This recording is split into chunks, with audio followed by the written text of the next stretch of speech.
fishing news is sponsored by these fine partners. The July issue is out now with some great articles. Captain John Raguzzo has a great piece on fluke fishing the deep. John Canosa has a great read on the virtues of fishing from a personal watercraft. And Jim Hutchinson goes in depth on the Northeast striped bass study. All this and more in the July issue. Speaking of the tagging program, the Fisherman just released a video on YouTube that takes you along on a day of tagging these big bass and the importance of this study by Gray Fish Tag Research. None of this would be possible without the support of these sponsors: Navionics, Tsunami Fishing Tackle, the Recreational Fishing Alliance, American Fishing Wire, Southernmost Apparel, and anglers and fishing clubs throughout the Northeast and Mid-Atlantic through their support of the Fisherman's 3R campaign: release properly, reduce mortality, and rebuild striped bass. Now let's check in with News 12 meteorologist Rich Von Olin, who has been working the back bays to the west for some great top water action. All right, thanks, Tim. Hey, anglers. This is a general overview, a general forecast for the upcoming weekend. You can always check out your favorite apps and local apps and numbers for your local area. Kind of help things out as we get closer to the weekend. But general idea here, water temps over the weekend. Looks like we got a lot of 70s here, so warming things up a little bit. Wave heights, again, from the model. This is Wave Watch. And, offshore canyon, looks like Saturday morning going to be a little lumpy there. About, 20, 30, 40 miles off. By the beach, a little bit better, 2 to 4 feet. Notice how the waves begin to subside later Saturday going into Sunday. So we're going to really flatten out the ocean big time. Sunday, good offshore day. Late in the day, we start to chop up again, but for the most part, overall the weekend looks pretty good. Northeast breeze, again, a little choppy there offshore on Saturday, and then it settles down a bit, and then we start to go more southerly on Sunday, and again, the ocean should be fairly calm most of the day. Late in the day, we get a southerly breeze coming in, but for the most part, we're in good shape. High tides, got the full moon this weekend coming up on North Shore, South Shore, and the East End. So, Tim, overall, good holiday weekend. Looks pretty decent. Hope you can enjoy. Back to you. Remember, visit News 12 for the latest weather before heading out on the water. Now let's check in with Fisherman's senior editor, Fred Galafaro. Hi, Tim. And yeah, one of the real highlights this week is that run of big stripers in Montauk. It continues. Some pretty impressive fish coming out from around the point. Captain John Paduano of Premium Charters and Bucktails. He had a very impressive day early this week bugtailing.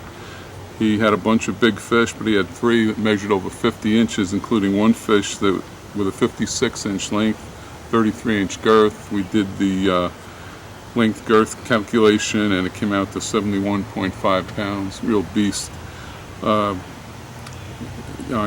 Wednesday, Wednesday. It's Wednesday morning. Savio Mizzi. He had one of his friends put a 60-pounder in the boat. That was also on a bucktail. Guys, a lot of big fish being caught. It's to say, well, don't target them. That's just not realistic. Everybody wants to catch a big bass. Just try to get them back in the water as quick as possible. Handle them as little as possible. If you're going to hold them horizontally, not by the gills, and not holding them up vertically. You can displace their organs and count the seconds. Get them right back in the water as quickly as you can. Some guys like John opted not to take a photo. He was just in a rush to get the fish back in the water, more concerned with having it swim away alive. So, let's take good care of these big fish. Montauk's a lot of good fishing going on. Porgy fishing's red hot. Some real good sea bass action now on the porgies and sea bass. Fin Chaser, they were out Tuesday. They had a boat limit of porgies and sea bass. On Wednesday, they were limited out on porgies early in the morning in the trip. There's also some good sea bass action down along the south side. Michael Bean, who reports for us from the Shinnecock area, he and his son did a job on them on Tuesday with young Michael, catching the 2 biggest sea bass, of course.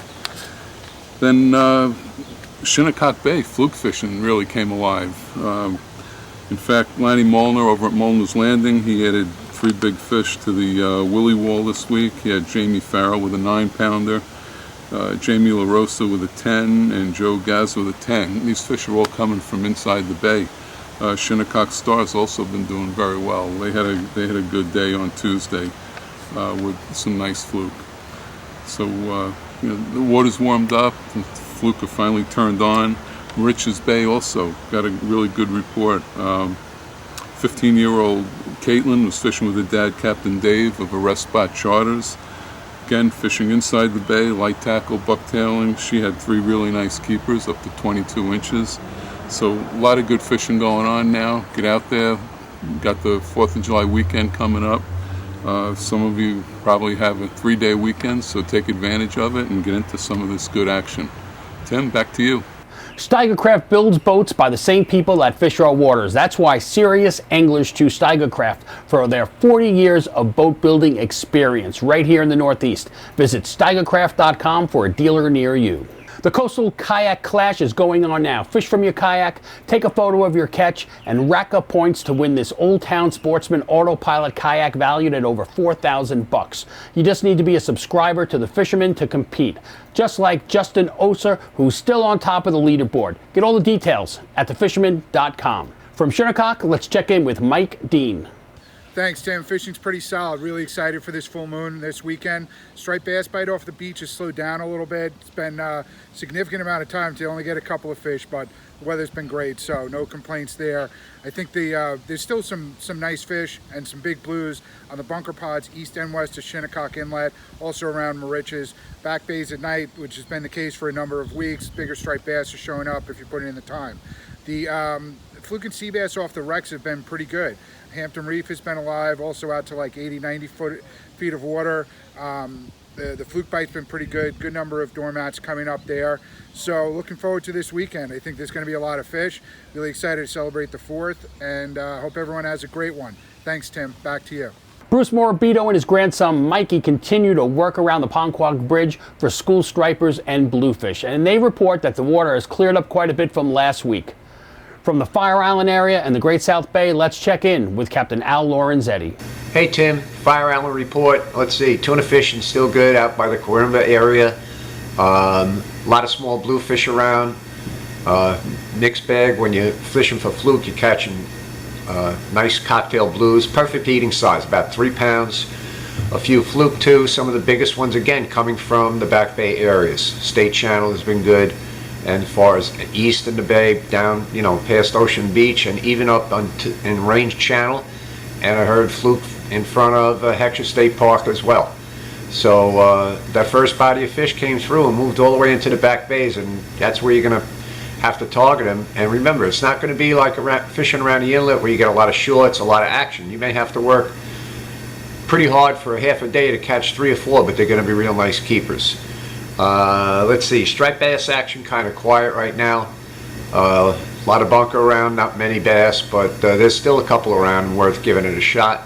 And sea bass fishing's good on all the artificial pieces, both mostly offshore. So I had a good day last week with some real nice keeper fish to 19 inches. Anyway, that's it for this week, Tim. Have fun, enjoy the holiday. Happy July 4th to everybody. Talk to you next week. Brendan Rutigliano of Capt Bait and Tackle. What's the word? Thanks, Tim. With warmer weather, the fishing season for the summer is definitely heating up. Fluke fishing is doing awesome right now on spearing and squid. Clams are definitely working on triggerfish, kingfish, and blowfish. And the snappers are actually here. They're being taken on sabiki rigs for now. And hopefully in the next week or so, we'll start being able to use snapper poppers. So get out there and fish, guys, and we can't wait to see you. Boating has become more popular during these trying times, and Kale's Family Boating Center is ready to get you out on the water. Check out a Sea Pro powered by Suzuki. Low rates make it the perfect time to buy. Visit Kale's Family Boating for more information. With this week's Fly and Freshwater Report, we have Paul McCain from River Bay Outfitters. Hello, Tim. Well, we're starting the summer. It's getting very hot, and that changes how we fly fish. We can still fly fish. Elwood Flies Bill, he's been going out and hitting the Forge Pond area in his kayak. Bluegills, bass, pickerel. He's having a great time, doing very well. But the key is early or late in the day. Mikey S., he's done the same thing. Goes out to Forge Pond. Slab size crappie, all on a fly. It's been really good if you want to do that. Now, if you want to trout fish, think about tailwaters or think about the spring creeks, which Long Island has plenty of. Fish them early in the day, which is the best, or late in the evening. Not in the middle of the day. It would be very slow then. But we've been doing very well. Salt water.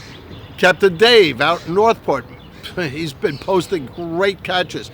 Captain Andrew out in Orient Point. He's been doing very well. Captain Tim, Montauk, showing us fish coming out of the rips. Captain John out of Oceanside. He's been going out tuna. He's been catching tuna. So get out there when you can. Hey, listen. I love this time of year. I like it when it's hot, and it's been really good. So, tie lines, everybody, to next week. With our offshore report, let's check in with Captain Tony Gatto. Thanks, Tim. Tuna fishing along the 30-fathom line has remained steady. The jig and pop bite is starting to develop. The hot spots have been the Bacardi, the Linda.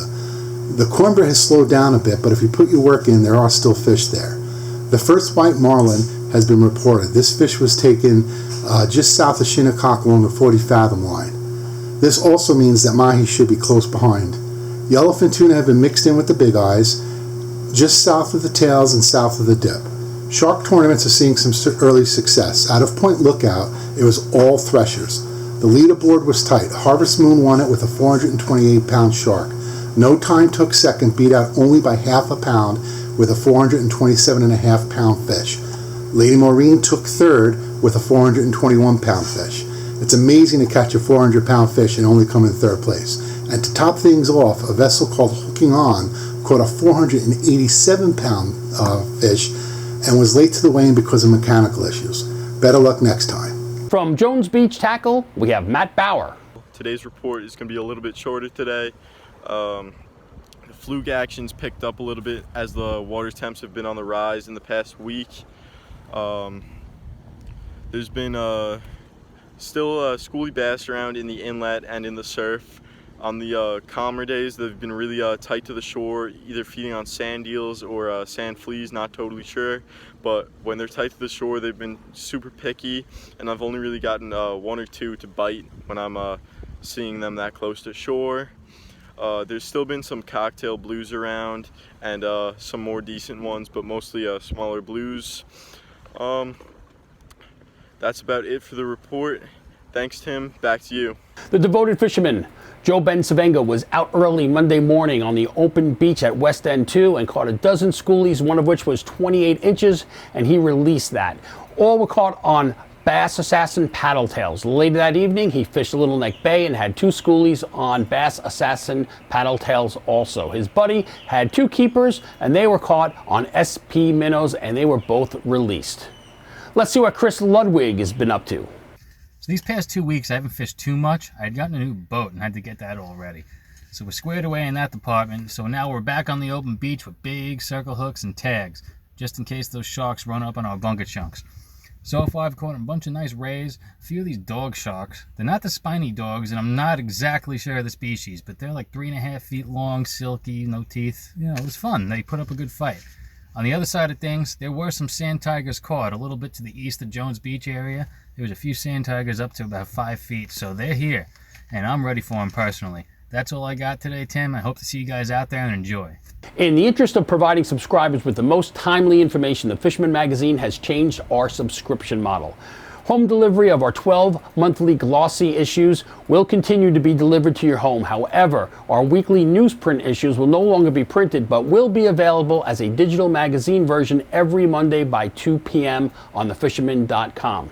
If you need help accessing the magazine online or have any other concerns, we're here to help and make it right. Just call 866-347-4836. Thanks for understanding, and look for the new Fisherman website in the next few weeks that will have even more benefits for our subscribers in our new members only section. From Oceanside, we have Captain Joey Leggio. So, Deb's in with the reports. All the local reefs are starting to show signs of fluke. There was also some reports of some fluke actually caught out by the cholera. Thought that would be a little earlier for that, but there were a few fluke caught out there in the deep. Rockaway, I haven't heard much about. AB, McAllis, and Hempstead's where I'm hearing that some flukes are coming up. Porgies are showing up there as well, still ling and sea bass to be caught. The offshore scene's pretty good. There's plenty of threshers being caught. Every day it seems like people are weighing fishing down at Bay Park Fishing Station. Nicky, in the past 2 days, actually back-to-back, 2 days in a row, he had 2 threshers, both were over 400 pounds, and he did take second in the Hooks for Hero Shark Tournament. The tuna scene too, again, like I'm not out there, but I've seen all the reports. Looks like the tuna bite is phenomenal. I see a lot of guys out there hooking up, seen John McMurray posting, getting all those fish on that top water and the jigs, so that's a lot of fun on the spin gear too. So ocean's alive. There's plenty of porpoises and whales to be found too if you just want to go out sightseeing, if you're not looking to fish. So there's a little bit of everything for the whole family. That's basically my report out of Debs. Guys, get out there. The weather's nice. There's fish to be caught. From Sheepshead Bay, we have Luke Feeny. The fishing in Jamaica Bay and Sheepshead Bay area has been really solid. Let's start with the fluke. The fluking has been really solid in areas such as the elbow by Breezy in the shallow water. I love to drift from the shallow water inshore of the channel and drift out into the deeper water as I move into the channel and out onto the other side. This area has produced a ton of shorts as well as a few keepers in the mix if you put the time in. I found that all my bigger fish have come on the 6-inch gulp grub, and that a lot of the smaller fish have come on a strip of meat, such as from a bluefish or a sea robin. I like to fish both because it gives you a chance at action as well as catching a nicer fish as the day progresses. Another area that has been good is Coney Island, and I like to drift right inshore of the channel in areas such as right offshore of the pier, as well as in the shallow water that's closer to the beach. The areas closer to the beach produce a ton of shorts, which is a lot of fun, but as you move further offshore into the channel, you can be sure to find some bigger fish there. The last area that I've been fishing for fluke is on the Tin Can grounds to the southwest of the jetty. This is a great area because there's a lot of big fish here and you could take very long drifts and cover a lot of water. The big bass run has slowed down, but I've still been catching a lot of smaller fish chunking by the Marine Park Bridge on either tide at night. I like to anchor about 50 to 60 feet away from the bridge stanchions and flip a bunker chunk out to be about 40 feet away from the wood of the bridge, right on the bottom, with a fish finder rig. This has produced mostly short bass and borderline keeper bass, but there have been a lot of action for sure on small chunks. The bluefish have been biting in the same area as well, and you're guaranteed to catch a few of them there. The bass have also begun to move into the local creeks such as my home creek in Garrettson Beach, and I've been catching them on sandworms at night when I have the high tide. Lastly, the porgy bite has really started to pick up the last few weeks, and some of the areas that I've been focusing on are right next to the number 2 buoy to the southwest of the jetty, as well as areas where I read them on the bottom further to the west of the jetty. The porgies have been big, and I've been using just regular clam on a regular 2-hook high-low rig, and it's been working great. This is a great way to fill the coolers with a great eating fish. Captain Mike Sentry has the latest from Staten Island. Our oceans have been heating up with pelagics like bluefin, yellowfin, false albacore, bonita, and large thresher sharks. Daniel Rosetto, aka the GOAT, had a spectacular week with his crew on board the Ryan Horton's Linda Lee. They had large bluefin on top water, using Madman as poppers and vertical jigs. The action doesn't stop there. Last night, the GOAT and his crew fought a large thresher under 2 hours on board the Sushi Grade. Closer inshore, folks, you have guys like Captain Frank of the Vitamin C Charters out of Keyport. He's doing very, very well putting his clients on bass and fluke. The Wizard of Striped Bass, Chuck Tillman Manning, is at it again. This time he had the legendary Captain Albert Story on board for some big summertime striped bass. Our oceans are very hot right now, folks. Fishing is hot. Bottom fishing, you got your flukes, your porgies are starting to come in. You got pelagics out on shore. Get out there, make some memories, tight line, guys. Now let's hear from Hawaiian Dan. Thanks, Tim. All right, everybody, let's light it up. Aloha! I'm Hawaiian Dan of the YouTube channel TalkFishTV.com, reporting for the Fisherman magazine here off the central north shore of Long Island, the inshore and nearshore region, where I have to say the bite is not bad and it's constantly improving as the weather warms up. If we just could get some weather to stabilize and not fluctuate up and down so much, that bite would be through the roof this season. Today I'm reporting from my Sea Eagle inflatable fish shelf 126. That can be found from SeaEagle.com, and it is my #2 fishing hole for targeting these inshore areas. Now I gotta tell you, there's plenty of fish to be found right now. It's pretty much a smorgasbord. I would say schoolie stripers between 24 and 27 inches. It's been the story all season so far, just shy of keeper. Fluke, shorts, lots of shorts. Black sea bass, believe it or not, blackfish or tautog are in town. Remember, you can't keep them, they're out of season, so throw them back and make sure you take good care of them. Bluefish can be found. porgies, and of course our beloved sea robins. The hatch this week is the same as it's been recently: bunker, bunker, bunker, and more bunker. There's adult bunker everywhere. If you want to hook up with those, don't go with the rated snag hooks. Go with just a treble hook. I recommend a number 4 BMC. It'll do the trick. They're pretty skittish right now and they spook real easy.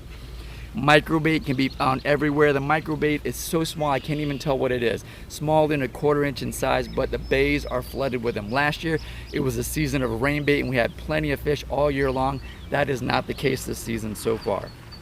To match the hatch, go down there and visit my friends at Miller Place Bait and Tackle. Say hi to Sue, Jim, and Missy. They'll hook you up with exactly what you need.